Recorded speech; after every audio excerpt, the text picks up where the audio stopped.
year, members of the Kentucky National Guard have been on a mission of hope in Afghanistan. Instead of just being armed with guns, they are armed with agricultural know-how. Their goal is to teach the people here how to farm better in this rugged terrain so they can provide for their families without having to depend on the Taliban for support. Fox 41 News was lucky enough to be embedded with the Guard here in Bagram so that we could show the people back home in Kentucky how their friends, co-workers, and neighbors are making a difference half a world away. Here are just some of their stories.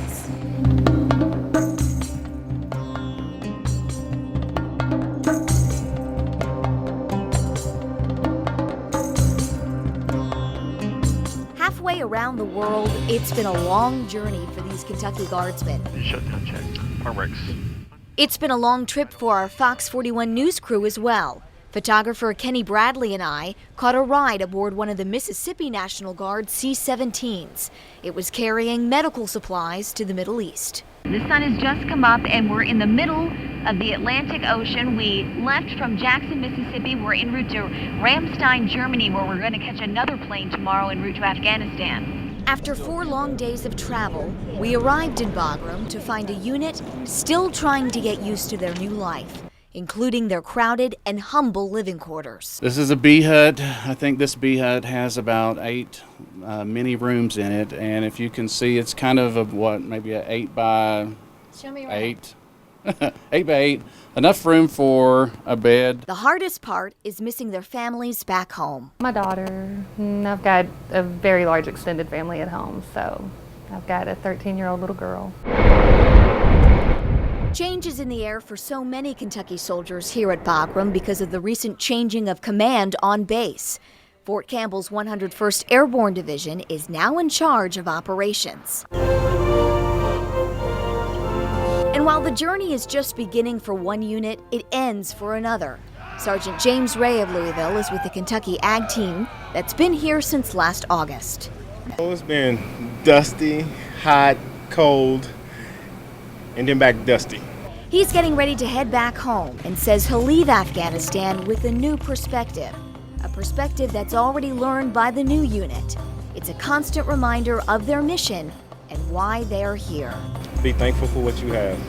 These people have nothing. Nothing at all.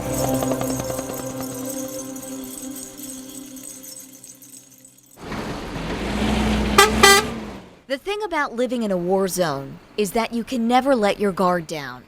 The moment you do, something happens to remind you of where you are. Another alert, you need to get your IBA, get in the bunker.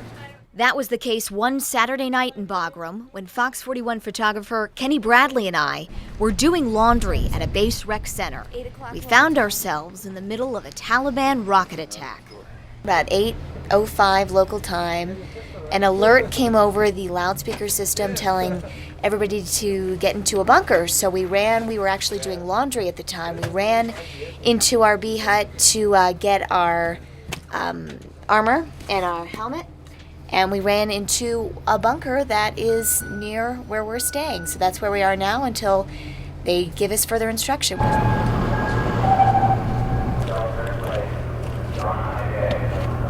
It's now 8:17, again on Saturday night. Now we're back inside of our B hut where we're staying. We've been told to just stay where we are in our shelter, but keep our IBAs on, our individual body armor. The Taliban didn't hit anyone that night. We were lucky. But terrorists are responsible for the bloodshed of hundreds of Americans in Afghanistan. These are injured soldiers being carried off a C-17 at Andrews Air Force Base in Maryland. From here, they'll be transported to places like Walter Reed or Bethesda Naval Hospital. We can have amputees, we have wound packings, IED blasts, they have shrapnel all over. We were on this medevac flight from Germany to Andrews, alongside 40 injured soldiers. The cabin of the plane was transformed into a temporary hospital, lined with stacked gurneys. We pretty much just listen to what they have to say, try to support them. We've got chaplains, we've got liaisons from all branches that are here to answer any questions they have. We'll listen to their stories and it's hard. You go home, sometimes you're crying. It's tough. Just another reminder that war comes at a precious cost.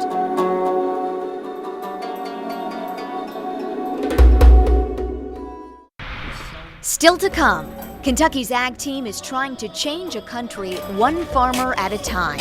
Is the strategy working? And behind the burqa, how women in Afghanistan are finding financial freedom in jars of honey. Hey, I'm Master Sergeant Mike Oliver from Louisville, Kentucky with the 123rd Contingency Response Group. I'd like to say hi to my family, my wife, Rosa, Megan, my mom and dad, and happy 4th of July. Hey, it's Staff Sergeant Early from Afghanistan. I want to tell everybody, miss y'all, love y'all, and y'all have a good year. Cool. Hi, I'm Master Sergeant Paul Vogt from Louisville, Kentucky Air Guard, and I just want to say hi to all my friends and family back home in Louisville. I want to wish everybody a happy 4th of July, and thank you for your support.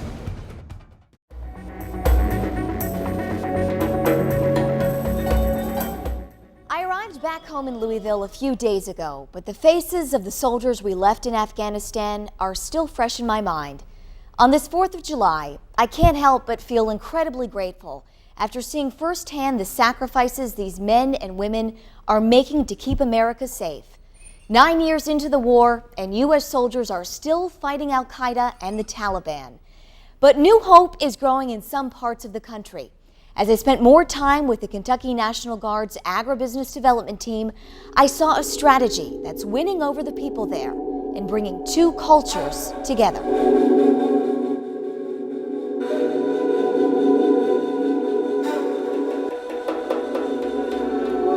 They are hungry and they are poor. Look into the eyes of these children, and no words are even needed to know their struggles. A year ago, the future for the children in the village of Sherazar looked bleak. Just barren, completely barren. No, there was nothing here at all. But now new hope is growing alongside watermelon and tomato plants. Kentucky's Ag Team 1 has been working here for the past 10 months. The soil is dry and cracked, but nutrient-rich, so the Guardsmen planted a research farm while teaching the villagers modern techniques. All of the food that comes out of here is going to be shared between the local farmers here. They'll be able to take, and the folks that work on it will be able to take, and then the excess stuff will be sold into the local markets as fresh food. Fareed Tayiri is the Afghan supervisor of the farm. Fareed says the people in Sherazar are very happy because for so long they have lived without water and without irrigation.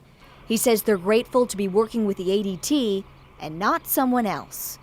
The men working these fields are from the local village, and prior to this project, most were unemployed and they were feared to be working up in these mountains, which are controlled by the Taliban. This mountain chain that surrounds us here is where the Taliban brings weapons and personnel down from the north down into Kabul. This plane runs all the way into Kabul City. Because roadside bombs are still a major threat, the Guardsmen always ride out to missions inside MRAPs, which could sustain a blast, and they always wear full body armor. But the Ag Team has never been hit, while so many other units are dodging IEDs daily. Many Guardsmen say it's more than just luck. They credit the lack of violence due to the nature of their missions. We've got 20 varieties of melons growing, about 10 varieties of different types of tomatoes. Feeding the people and giving them jobs, a strategy that seems to be going a long way. Most wear burqas, have never been to school, and are treated like second-class citizens. Being a woman in Afghanistan means a life full of obstacles. But a unique money-making opportunity is giving a small few a glimpse at independence. Falagnas says she doesn't know her last name, and she doesn't know how to spell her first. But what she does know is that she has a family to care for and children to feed. She spoke with us inside a women's center in Kapisa province with her burqa veil lifted. She says her family is very poor. Thanks to her honeybees, they are surviving. The honeybees Falagnas speaks of were a gift from the Kentucky Ag Team. The Guardsmen handed out beehives to some of the poorest women in her village. The women are selling the honey, of course consuming some of the honey for themselves, and they're also selling some of the bees to other women in the area so that they can have hives as well. Sajia has several bee crates like these at her home. She sells jars of honey she produces at the market. This jar of honey will sell for about 1,000 Afghanis at the local bazaar. That's the equivalent of 15 to 20 US dollars. And the women will use that money to buy food and other items for their children and their home. Falagnas uses the money to buy flour and sugar and pens and paper for her children. Sajia gives the money to her parents. Women here in Afghanistan culturally don't have the same advantages that we do in America. They don't drive to work every day. They don't go out and go shopping. Selling honey is just a small step, but for these Afghani women, it's having a big impact on their lives. While talking to me about what it feels like to earn their own money, they stood tall with their faces proudly showing. But once outdoors and in the company of men from their village, they hid behind their vibrant blue burqas, and I saw their behavior change. They're not as independent, and they don't have culturally the opportunity to be as independent as we are. They walked quietly and behind the rest of the group, keeping their distance.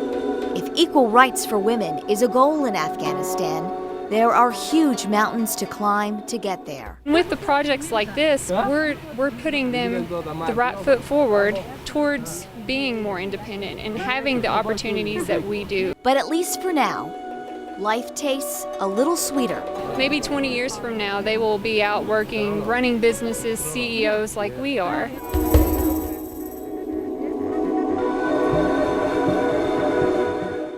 Coming up, they are the people fighting this war, so what do the soldiers have to say about how things are going?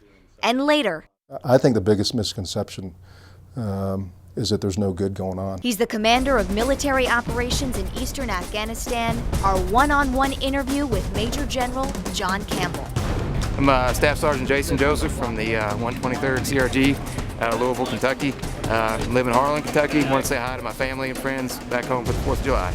Tech Sergeant Kevin Barrow with the 123rd Air Wing, Kentucky Air National Guard. I'd like to say hi to all my family back in northern Kentucky. Happy 4th of July.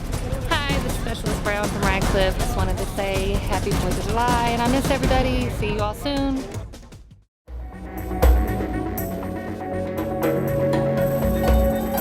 It has been a long year for the Guardsmen of Kentucky's Ag team, so after months on the ground and countless hours in the local villages, we asked for their perspective about what's really happening in Afghanistan. We asked for their take on the war they're fighting.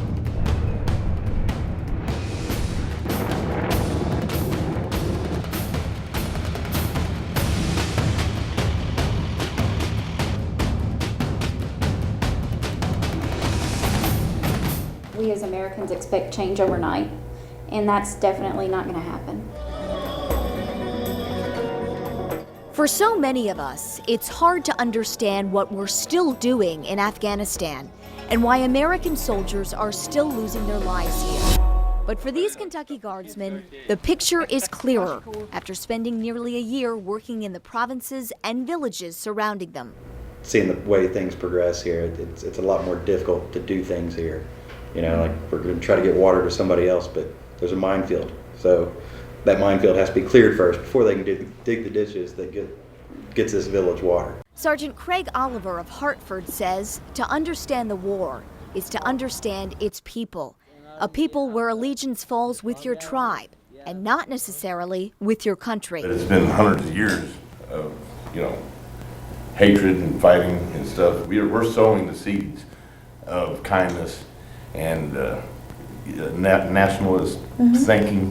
We're all Afghanistans instead of tribal kind of areas. That doesn't mean these soldiers aren't critical. Many have suggestions of what the military should be doing differently.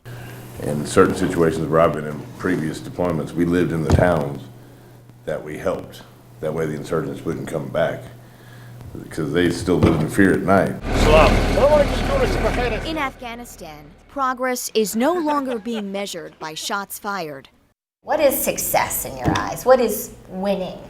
Just win the hearts and minds of the people. If only winning hearts was easy in a country that has so little. All of us get so used to the customs and luxuries of what we have in America, and when you see the women here washing clothes in the stream. Just seeing people who are grateful for such little things when I have so much and was ungrateful for a long time. Their advice to the Ag team taking over is take it day by day. Even though you can't see the big picture, realize that you're doing things for better for Afghanistan. And day by day is how these guardsmen will transition back to their old lives in Kentucky as moms and dads, husbands and wives. But there will be a piece in each of them that will never be quite the same, because all who fight in this war leave humbled. All leave forever changed.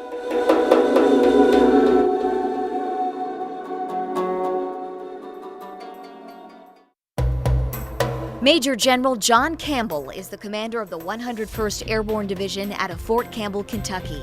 He is also now in charge of overseeing military operations in 14 provinces in eastern Afghanistan. We had the unique opportunity to sit down with him for a one-on-one interview. You know, 99.999% of the people of Afghanistan are very good people, and they want to live their lives in peace. And they haven't been able to do that for the last 30 plus years. And I think the coalition forces that are here now are giving them that hope and that opportunity. I want to express my condolences to the 101st. We lost 5 men last week. What do you say to those families? What do you say to the division to make them feel better in that circumstance? Well, unfortunately, that we've lost more than just those 5, and our thoughts and prayers go out to all the families. We'll never forget their sacrifice. I think the best thing, I was at a memorial for those 5 soldiers last week. And one of the buddies there came up and grabbed me afterwards and said, "Hey, sir, we cannot have let them die in vain. And we're not going to do that." As the leader of thousands of soldiers over here in Afghanistan, what is the last thing you think about as you lay your head down on that pillow every night? It's a tough question. I talk to commanders every night. And before I go to sleep at night, I try to think and make sure that have I set the conditions for success and made the right decisions. Every day our commanders and our young sergeants are making decisions that impact their fellow soldiers' lives. Last question for me, the biggest misconception about the war. Biggest misconception about the war. Wow, that's a tough one. I think the biggest misconception is that there's no good going on. But every day there are so many good things happening with the people of Afghanistan.